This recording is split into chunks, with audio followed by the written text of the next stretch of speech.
Hey, Trip Zero, aka Troll Zero, here with another Trolling the Internet. Today I'm trolling on YouTube, and this video is, after we get through the ads, a video on Obamacare and why Republicans hate it. Now, this is kind of dated, back 2012, and this gentleman by the I guess username of Huckathome, he kind of goes into why Republicans hate Obamacare. And this is relevant in the current news because Republicans are actually voting to change some of the aspects of Obamacare. I don't believe they will repeal all of it. They're just going to tweak it. They're going to change it. Some have said deregulate it, whatever, right? So why don't they like it? Well, there's a bunch of videos that make claims. But, and I don't really want to go into those claims. Why don't they like it? I want to talk about one of the things that Huckathone mentioned, in that every other nation, well, not every nation, but every quote unquote advanced nation or quote developed nation, they all have a system of healthcare known as single payer. And what that basically is in the U.S., if you're familiar with the U.S., if you live in the U.S., you have an insurance company typically, and that's provided by your workplace. In many cases, if not, Obamacare has these marketplaces called exchanges where you can sign up for where you can get nobody can help an off the market or out of the workplace insurance coverage, and in some cases it's subsidized by the government. In a single payer system, the insurance provider, and in many cases, in fact possibly all the cases, the insurance is provided by the government and the healthcare itself, and in many cases, if not most cases. So you go to the doctor, it's actually going to be a government employed doctor. Now, I don't think single payer necessarily demands that the healthcare be run by the government themselves. It could possibly be private healthcare, like it is in the U.S. today, mostly private. And then the government just pays the insurance on it. Bernie Sanders called this Medicare or Medicaid for all. And that's basically what it would be, is you pay in the Medicare tax if you have a job and earn an income, and out of that fund is used to fund all the healthcare expenses in the United States. So I made the comment, like, there's a lot of comments on here. For example, Republicans don't like it because Obama's black. Republicans don't like it because they're racist, because they don't like Democrats, just because they're Democrats. And so there's a lot of, I don't know, these reasons there's a lot of hate toward Republicans. For example, this one right here, Republicans are the filth of this country. Okay. But if you want a single payer system, which is government run, we know government every 8 years or so switches power from the Democratic Party to the Republican Party. So if you want single payer, which is government run insurance at the very least and healthcare at the most, and you know the Republicans are going to be in power every 50% of the time, do you really want Republicans, who you think are the filth of the earth, or at least the country, to run your healthcare? Do you think they would do a good job running your healthcare system? if you think they're the filth of the earth, or at least the country, you might think twice about desiring a single payer system. Because guess what? And even if Democrats are in control right now, 8 years from now, that may not be the case. It may be Donald Trump that's in charge, maybe John McCain, who is designing and managing and running your healthcare. So that's usually what I tell people who want single payer, people who want government to run their healthcare system. I just ask them, do you want George W. Bush to run your healthcare system? Does that sound like a good idea to you? It just kind of puts a person or like the thing they hate these Republicans, they hate these figures, yet they want people like that. They know people like that are going to be running their system. That just boggles my mind how that can be overlooked.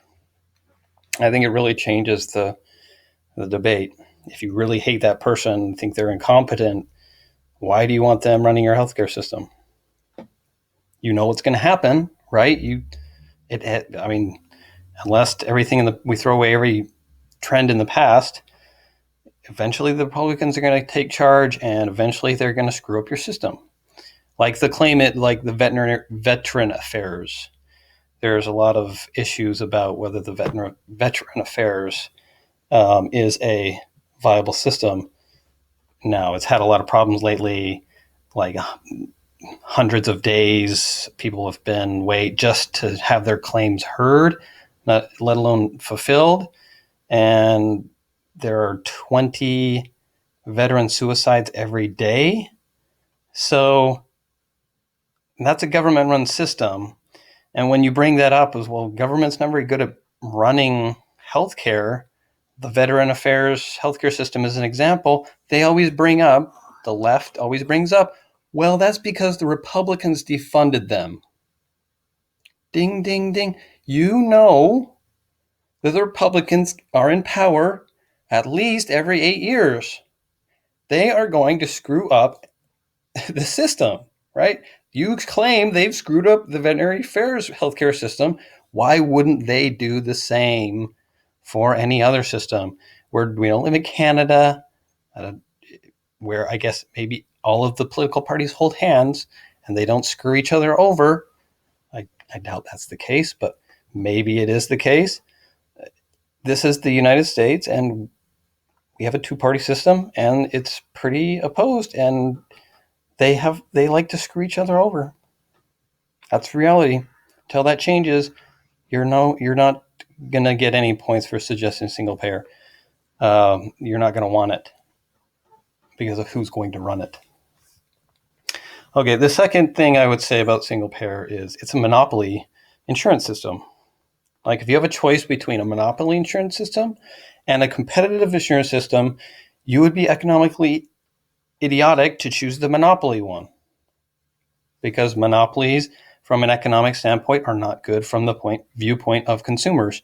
They tend not to give the most relatively good prices compared to a competitive system. So, but we don't have a competitive system now in the United States. There's a number of reasons, mostly government involvement, regulation, state level regulations that prevent really competition in the insurance place from taking off. And marketplaces like exchanges are actually a good idea. Maybe we should expand on that, right? Remove some of those barriers to competition, expand the exchanges so they're not just in one state, they expand over multiple states, right? So there's a bigger marketplace, more competition. But that aside, maybe there's other choices. Maybe we don't have to choose between a monopoly insurance provider and a competitive one. Maybe there's alternate models such as direct primary care, where you pay maybe for only catastrophic insurance if you get injured or if you get diagnosed with a very fatal disease at some point. But for the basic healthcare needs, going to the doctor, getting prescriptions, things like that, you pay directly you pay the doctor or provider directly instead of going through a third-party insurance system. So you bypass the middleman. And that's shown to be quite affordable, a lot more affordable in many cases than traditional insurance models. So there are lots of choices. We don't have to choose monopoly. We know, sure, it works in Canada to some definition of work, right? Depends on who you are. And typically, younger people who are healthy, there's a little bit of transfer there, right? Some people are paying more than they get from the system, and some people are getting more from the system than they're paying in. The winners and losers in the pool are well known, and there are no alternatives for the losers who's not getting his money's worth. He can't get out. It's a monopoly system. He has no other choice. If he earns an income, he's paying for other people, regardless of how his risk level, regardless of how he takes care of his body, his or her body, those types of things. So there are what I would say called trade-offs between in any of these systems. So we can take a look. But even in theory, like monopoly systems are not very good. In theory, competitive ones are better, but there's other choices as well, other models that we can look at that are potentially better than those. So why do we need to settle for, it seems like the choice is either we have to keep the American system as it is, which is crap, or we have to go to single payer. That's, I think, a false dichotomy. We need to be talking about these other models, and we need to realize, government, John McCain, Donald Trump, maybe he's not going to run your system how you want. And having options that Canadians don't have, or these other single payer systems don't have, would be nice. Having choice to get out of that system and find an alternative, better run system in your country without having to leave the country. So that's it for today. Single payer systems, are they good? And do you want Donald Trump to run your healthcare? This is Trip Zero, aka Troll Zero, and I'll catch you next time. Cheers.